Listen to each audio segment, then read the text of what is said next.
বন্ধুরা, সব সময় একঘেয়েমি সবজি খেতে কিন্তু ভালো লাগে না। তাই আজকে আমি একটু অন্যভাবে সবজি রান্না করলাম। রাধে কৃষ্ণ বন্ধুরা, আমি টুলটুল, আর এই টুলটুলের রান্নাঘরে আপনাদের সবাইকে স্বাগত। আর এই সবজিটা একদমই কম সময়ের মধ্যেই তৈরি হয়ে যায়। সবার প্রথম আমি এখানে একটা মশলা তৈরি করে নেব। তার জন্য মাঝারি আকারের একটা পেঁয়াজ, অর্ধেক রসুন, 8 থেকে 9টা কাঁচামরিচ আর হাফ ইঞ্চি পরিমাণ আদা নিয়ে নেব। কাঁচামরিচের পরিমাণটা এখানে আপনারা কমিয়ে বা বাড়িয়ে দিতে পারেন। এবার কাঁচামরিচ, পেঁয়াজ, রসুনকে মিক্সি জারের মধ্যে নিয়ে নেব। তারপর 1 চামচের 3 ভাগের 1 ভাগ গোটা জিরে দিয়ে ভালো করে মশলাটাকে পেস্ট করে নেব। আর মশলা পেস্ট করার সময় সামান্য পরিমাণ একটু জল দিতে হবে। দেখুন, মশলা এখানে আমার পেস্ট হয়ে গেছে। এবার একটা সাইডে রেখে দেব। এবার আমি কাঁচা কাঁঠালের ছোট একটা পিস নিয়ে নিয়েছি। এই পিসটা বাজার থেকে কিনে এনেছি। কাঁঠালের মাঝখানের যে শক্ত অংশটা সেটা কেটে ফেলে দেব, আর সাইডের বাকি অংশটা নিয়ে নেব। এই দেখুন, এই শক্ত অংশটাকে আমি কেটে ফেলে দেব, আর সাইডের যে বাকি অংশটা থাকবে সেটাকে আমি কেটে নিয়ে নেব।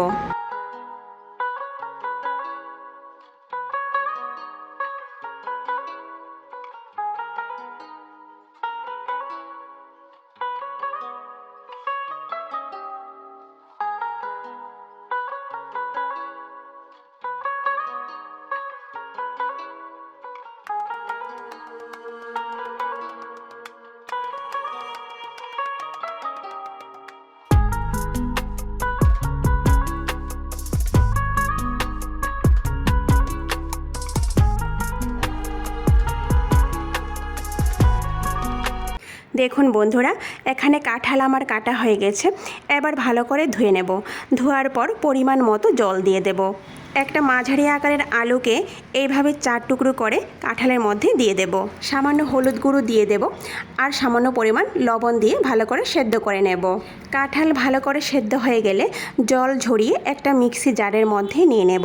তারপর এখানে আমি 4 থেকে 5টা কাঁচামরিচ, সামান্য পরিমাণ গোটা জিরা আর সামান্য পরিমাণ আদা দিয়ে ভালো করে পেস্ট করে নেব। পেস্ট করার সময় কিন্তু জল দেওয়া যাবে না, এইভাবে মিহি করে পেস্ট করে নিতে হবে। এবার এর মধ্যে পরিমাণ মতো লবণ, সামান্য পরিমাণ হলুদ গুঁড়ো, 1 চামচের 3 ভাগের 1 ভাগ শুকনো লঙ্কা গুঁড়ো, আর 1 মুঠো পরিমাণ ধনে পাতা কুচি দিয়ে দেব। 4 চামচ বেসন দিয়ে দেব। বেসনের পরিবর্তে আপনারা এখানে চালের গুঁড়োও ব্যবহার করতে পারেন। এবার সমস্ত উপকরণ ভালো করে মেখে নেব। দেখুন, এইভাবে একটু নরম করে মেখে নিতে হবে। এবার চুলায় একটা প্যান বসিয়ে প্যানটাকে ভালো করে গরম করে তাতে পরিমাণ মতো সরিষার তেল দিয়ে দেব। এখানে সরিষার তেলের পরিবর্তে সাদা তেলটাও ব্যবহার করতে পারেন। এবার এইভাবে ছোট ছোট করে বড়ার মতো ভেজে নেব। বড়াগুলো প্যানে দেওয়ার কিছুক্ষণ পর এইভাবে একবার উল্টে দেব। মাঝারি আঁচে এইভাবে 2 থেকে 3 বার উল্টে পাল্টে দিয়ে একটু লাল হওয়া পর্যন্ত ভেজে নেব। বড়াগুলো ভাজা হয়ে গেছে। এখন উঠিয়ে একটা পাত্রে রেখে দেব। চুলায় একটা প্যান বসিয়ে প্যানটাকে ভালো করে গরম করে তাতে 1 বড় চামচ সরিষার তেল দিয়ে দেব। তেলটা ভালো করে গরম হয়ে যাওয়ার পর একটা তেজপাতা আর হাফ চামচ গোটা জিরে ফোড়ন দিয়ে দেব। এবার যে মশলাটা তৈরি করে রেখেছিলাম সেই মশলাটা দিয়ে সঙ্গে সঙ্গে ঢেকে দেব। তার কারণ হলো মশলা দেওয়ার সঙ্গে সঙ্গে কিন্তু তেলটা চারিদিকে ছিটে পড়ে, সেজন্য। এবার আমি এর মধ্যে স্বাদ অনুযায়ী লবণ দিয়ে দেব। লবণ দিয়ে মাঝারি আঁচে 2 মিনিটের মতো মশলাটাকে কষিয়ে নেব। বন্ধুরা, এই রেসিপিতে ঝালের পরিমাণটা মানে মরিচের পরিমাণটা এখানে আপনারা আপনাদের পছন্দ মতো দিতে পারেন।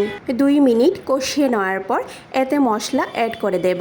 হাফ চামচ পরিমাণ লাল মরিচ গুঁড়ো, সামান্য পরিমাণ হলুদ গুঁড়ো, আর হাফ চামচ পরিমাণ ধনে গুঁড়ো দিয়ে দেব। এবার মশলার বাটি ধুয়ে সামান্য পরিমাণ জল দিয়ে দেব। বন্ধুরা, রান্নাটা খুবই সিম্পল, কিন্তু এর টেস্ট অসাধারণ। এবার ভালো করে নাড়াচাড়া করে নেব। তারপর কম আঁচে 5 মিনিটের জন্য ঢেকে রাখব। ফিরে আসলাম বন্ধুরা 5 মিনিট পর। এবার চুলার আঁচটা মাঝারি আঁচে রেখে এইভাবে অনবরত নাড়াচাড়া করে 6 থেকে 7 মিনিটের মতো ভালো করে কষিয়ে নেব। যেহেতু এটা পেঁয়াজটাকে কিন্তু ভালো করে কষিয়ে নিতে হয়।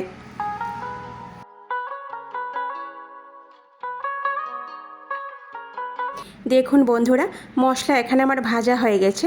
7 মিনিট সময় লেগেছে মশলাটা ভাজতে। এবার আমি এতে ফুটিয়ে রাখা 1 গ্লাস পরিমাণ গরম জল দিয়ে দেব। জলটা দিয়ে ভালো করে নাড়াচাড়া করে নেব। 2 মিনিটের মতো আবারও ভালো করে ফুটিয়ে নেব। আর এই অবস্থায় চুলার আঁচটা মাঝারি আঁচে থাকবে। 2 মিনিট পর যে বড়াগুলি ভেজে রেখেছিলাম সেই বড়াগুলি দিয়ে দেব। দিয়ে আবারও ভালো করে নাড়াচাড়া করে ঢেকে আমি 5 মিনিটের জন্য রেখে দেব। ফিরে আসলাম বন্ধুরা 5 মিনিট পর। দেখুন উপরে তেল ভেসে উঠছে, তার মানে সবজি আমাদের এখানে তৈরি হয়ে গেছে। এবার এর মধ্যে আমি 1 মুঠো পরিমাণ ধনেপাতা কুচি দিয়ে দেব। ধনেপাতা কুচি দিয়ে চুলার আঁচ আমি বন্ধ করে দেব। বন্ধ করে ভালো করে নাড়াচাড়া করে ঢেকে 2 মিনিটের জন্য রেখে দেব। 2 মিনিট পর পরিবেশন করে নেব। তো বন্ধুরা, ভিডিওটি সম্পূর্ণ দেখার অনুরোধ রইল। আর ভিডিওটি যদি ভালো লেগে থাকে তাহলে সবার শেষে লাইক, শেয়ার আর সাবস্ক্রাইব করে দেবেন। নমস্কার, আজকে এই পর্যন্তই। কথা হবে আবারও পরের ভিডিওতে।